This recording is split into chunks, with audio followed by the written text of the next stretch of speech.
arrogance. So that is the first thing, the attitude that needs to be developed. Then adaptability is important.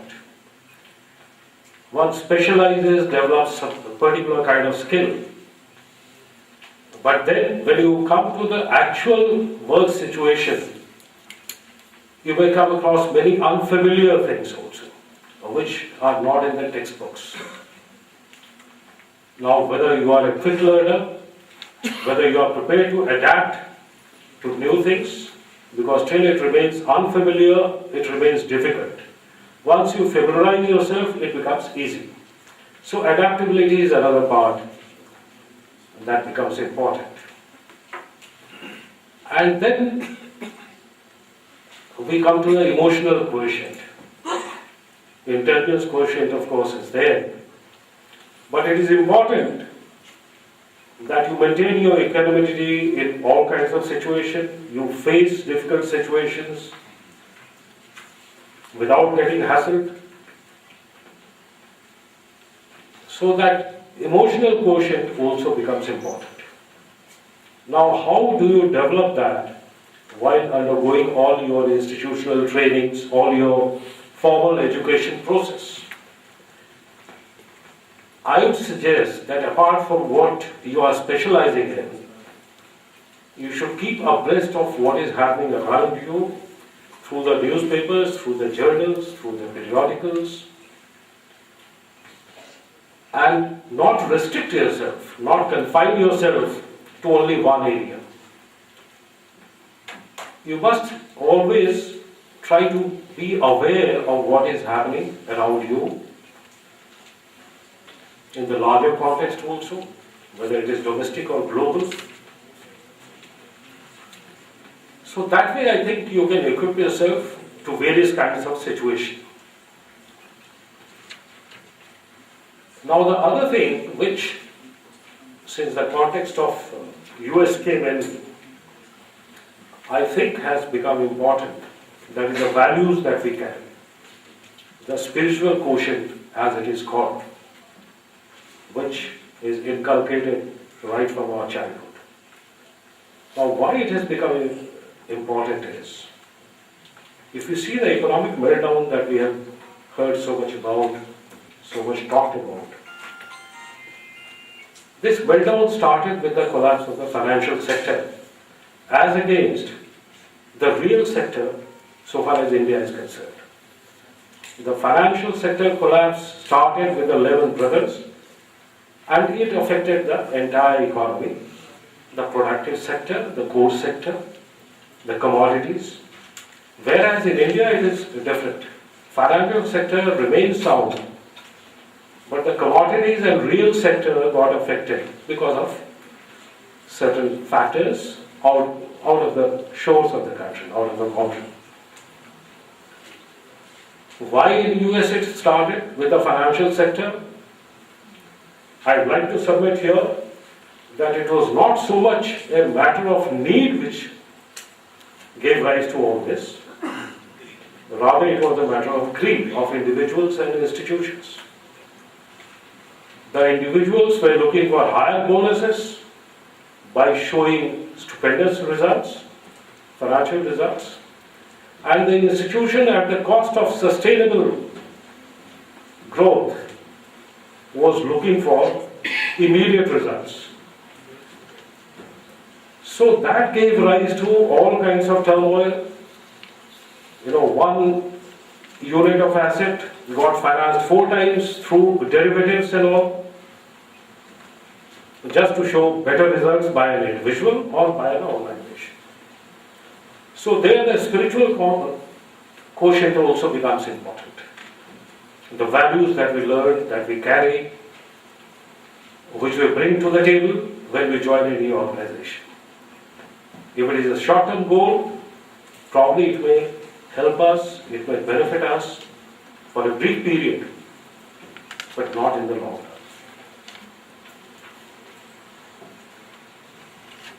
So that is the skills challenge as I look at it, as Dr. Finegold in his presentation enumerated So these are the things that need to be. But there are certain macro issues also, which is not in the hands of the institutes as such, institutions. Has to be addressed at the national level. I was reminded and very much impressed by the name of the institution from where Dr. Finegold comes, and the course is Master of Business and Science. Now here we have its straitjacket. If one is studying science, it has to be physics, chemistry, maths and biology. If one is studying humanities, it has to be some political science, commerce, literature, all those things. If it is commerce, then it is going to be your bookkeeping and insurance and banking and all those things. That interplay, that overall growth of the personality has not really been attempted in our country. One best example, it really doesn't go waste if it is interdisciplinary education, because that prepares one better for the future. Otherwise, why would one expect a space scientist of eminence of Dr. Kalam, our ex-president, to strive to learn playing musical instruments and enjoy himself? Now here we have a very straight-jacketed approach that perhaps will undergo a change in the near future if what we are hearing from various commissions and committees and programs that we have, that also will undergo a change, and I think it will be changed for the better. I think I should not take too much time, otherwise I am delaying your lunch. And before I get accused of that, let me say thank you again to Dr. Mishra for giving me this opportunity to be with all of you. Thank you.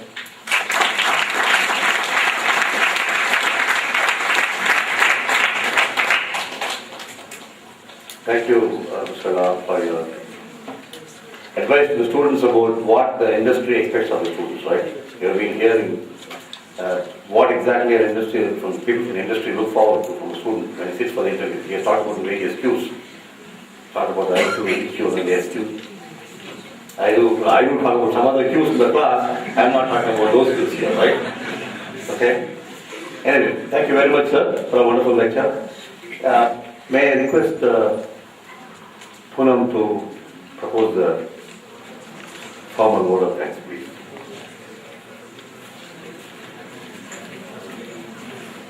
Just a second. Dr. Mishra had expressed his inability to talk because of some problem. I would still request you to talk for a minute at least. Thank you very much, Professor Finegold, Professor Bhallaji, Mr. Bhallaji, Mr. Lal, Dr. Satish and friends. See, the whole thing is the question of paradigm. And the paradigm is that knowledge, skill and concepts. But what has happened in many cases, that is knowledge is knowledge. If you take the entire masses, 600 billion, there is no market. We require knowledge for 600 million, we require skill for 500 million, and we require concepts for about 30 million for city. This simple thing, but I think it has missed the attention of policymakers. Now one question is that we talk of China, we talk of India, we talk of US. But let me tell you, the solutions have to be found in the culture of the country. And I think Prof. Finegold was right. We can't impose Chinese solutions on Indian people. Because India as such, though we have a state, but each person is a state within a state in this country. People have independence of mind. Sometimes they leave the state. And it's not that I am telling you today. You go in the history of our country, where thinkers have always been above people who have run the state. You take Ashoka and Chanakya. You take Janak, and you take the Guru of Janak. You take anybody. Thinkers they have primacy over people who run the state, and here you find that people who run administration and run business, they sit at the feet of people who have a vast pool of thinking. So culturally, solution in India has to be different, and there comes the question you stated in your education. Can we give basic education? That's the important question. And for me, I would personally say, India would do very well if everybody can learn some skill. Even music is also a skill. Whether it's music, it is cricket, but it's toy making, it may be anything. Somebody asked a question, should we have manufacturing first? Bhavlal has told, I think, this great experience. And there's a one word, answer, and I think that has been also echoed in a number of ways by scientists and also by economists: productivity. Productivity seems to be a very simple thing, but what can we do about it? And when we talk of productivity, in the management parlance, it is value addition. That's what I have been telling you, not only for you, for me also. Each day I come to IP, you come to IP. Have we added any value? We have resources here. What after is management? Management is nothing but bringing, labor and capital, putting finance into it, and coming up with something which has a value. Are we doing that thing? That we have resources here, some resources have been given by state, some you have created, some you have, and some we have. Working together, what value do we create? And that value that we create will be the future of the country. Professor David Finegold talked about future of the skills.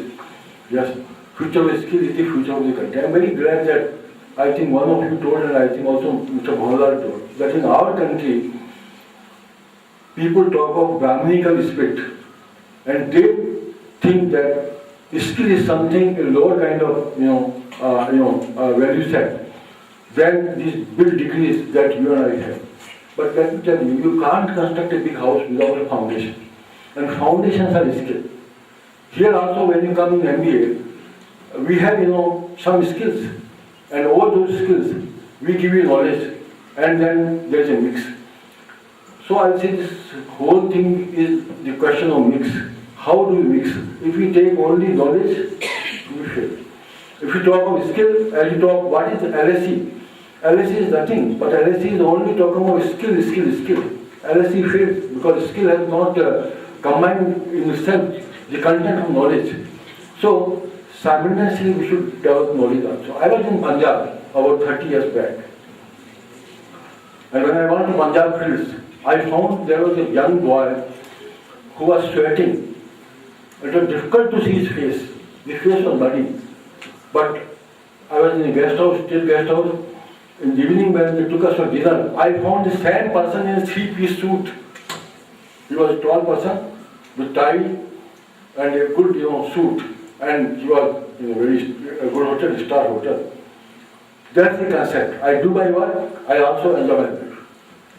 And I would suggest here, a very good work has come, and that work is titled, Stay Hungry and Stay Foolish. I always say that we should be fools because unless you are a fool, you can't learn. So stay hungry and stay foolish. This is a story of 25 IIM graduates. All are from IIM Ahmedabad. How these 25 graduates, they took knowledge, they had some skills and combined knowledge and skills. And they became very big. For instance, Educom started with 100 rupees and today Educom has a sale of 5,400 crores. Mastek was nothing. And the man was in Citibank, resigned from Citibank, created a big, enterprise. Please read it. And I think my colleagues have suggested that we should buy a copy of the book and give to all of you. It's very good to learn from people like you who have done it. So I think let me finish. And what I will say is that we should have a mix. We should think of our own cultures. And if we can relate that mix to our culture, I am very sure we can go a lot forward. We can certainly learn from Chinese experiment, but as again I told, Chinese experiment is an experiment which is a state-induced experiment. I have been to China several times, I think in all parts of China, but let me tell you, the kind of transplantation you do whether that transplantation takes the root or not is very important. Therefore, what I would propose is that let Indians continue with their own tradition. Let them continue their own independence. Let them have their own mind. They should have respect for each other. And within that respect, they should question things. What Amrit Sen says, argumentative Indian. We must be argumentative, but with argument. Where Indian civilization had a downside. The downside was that we only argued, but we didn't work. And work is here skill. Argument is knowledge. If we argue, as we argue in classroom, and what is skill? When you come out, you do work. If you don't do work, IP just doesn't grow, and program doesn't, earn the level of a good program. So we should argue and we should work also. Let me tell you, I think on behalf of my colleague will move the vote of thanks. It has been one of the finest occasions in the history of the institute, where we learned, I think, something very, very basic. Because we were far away, we are getting away from basics. But if you get away from basics, you also get away from the truth. On the 6-pay commission report, we can learn a lot there, performance appraisal, stock options, or ESOP.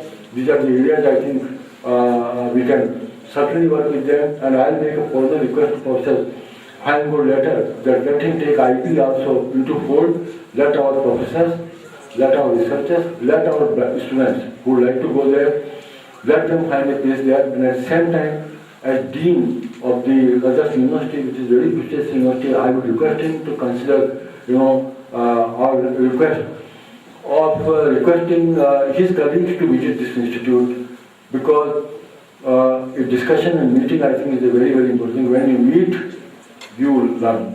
When you meet, you question yourself. When you meet, you move forward. And I'm sure on that note, let me thank him very much. Mr. Bhavanlal has been very, very gracious. He was in assembly. He had to leave the assembly. He came here to oblige us. But I had my, I think, slice of the cake, and I think you had yours, I think. Let me tell you, I think it was a very fine, sugar coating on what Professor David Finegold did. I know for certain that Professor Bhavanlal, that Mr. Bhavanlal is a part of Planning Commission work on skill development. The Prime Minister himself, I think, voted. And he had attended a conference over there where we had the principal secretaries and chief secretaries of all the states. Mr. Montek Singh was there, and I understand ministers were also there. And he has a plan, and I'm very grateful to him that he is considering to involve IP in that. IP will also go into that. We have a very strong faith in the development of skills, and Satish ji and some others, I think, Poonam, they all are, Jersy, they all are, I think, working on that. And then we found the application of this through Mr. Lal. What is important is that how do we benefit? Because you have a great future. And the work that we do here will be judged by what you do. Attitude is, I think, something very, very important. Attitude should be something to pick up. How do you present yourself? What is your attitude? What is the level of confidence? What is current and what is not current? I think he threw a great light on that, because as banker, he has been, I think, holding, meeting youngsters like you, and he provides you an opportunity to, go up in your life. We are extremely grateful to you, sir, that you spared that time and you came from Indore to oblige us. I am also very grateful to a large number of guests and invitees here. We are extremely grateful.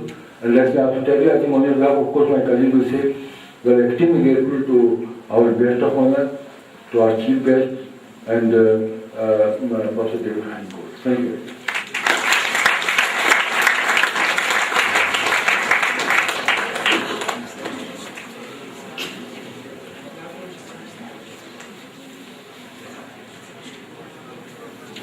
A very good afternoon, respected dignitaries, media representatives, and dear students.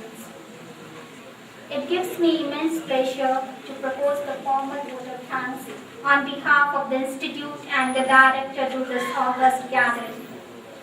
I would like to take this opportunity to place on record our sincere thanks to Professor Finegold for kindly acceding to our request of coming to the Institute and and sharing his rich experience on the issue of skills, jobs, and global economy, a comparative perspective. Professor, in his informative and thought-provoking lecture, has covered a number of pertinent issues such as the future of work and skill requirement, skill and economic performance, globalization of workforce, forces changing the work nature, and the implication it has for firms and workers worldwide.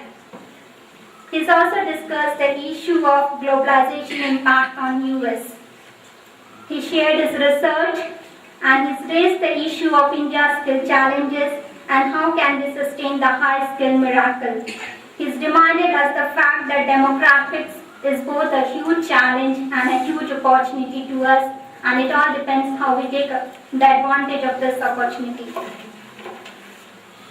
He suggested us an integrated learning model to sustain the high skill miracle. Thank you very much, sir, and we look forward for many such interactions in future. I would like to acknowledge our gratitude to Shri Bhavan Lal, the chief guest of the occasion, for exposing us to the ground reality, at the same time suggesting us some strategies and action plans to enhance the employability. You rightly pointed out, sir, that demographic dividend is equal to economic dividend. Thank you for the practical views. Thank you so much. I am indeed grateful to Shri S.K. Lal, guest of honor, for sparing time from his valuable schedule for this lecture and expressing his opinion on employability, multitasking, cross-functional training, right attitude, adaptability, and the role of EQ and SQ on a person's success. Thank you, sir, for your valuable suggestions. I thank our director, our encouraging director, Professor R.P. Mishra, for his presidential remark where he re-emphasized on competency, that is knowledge, skill and attitude of a person. Thank you very much, sir. I thank Professor Satish Kumar for his welcome address. I thank the media for the coverage. At last, I thank the faculty, the students and the staff of IP for their active support and participation. Thank you one and all.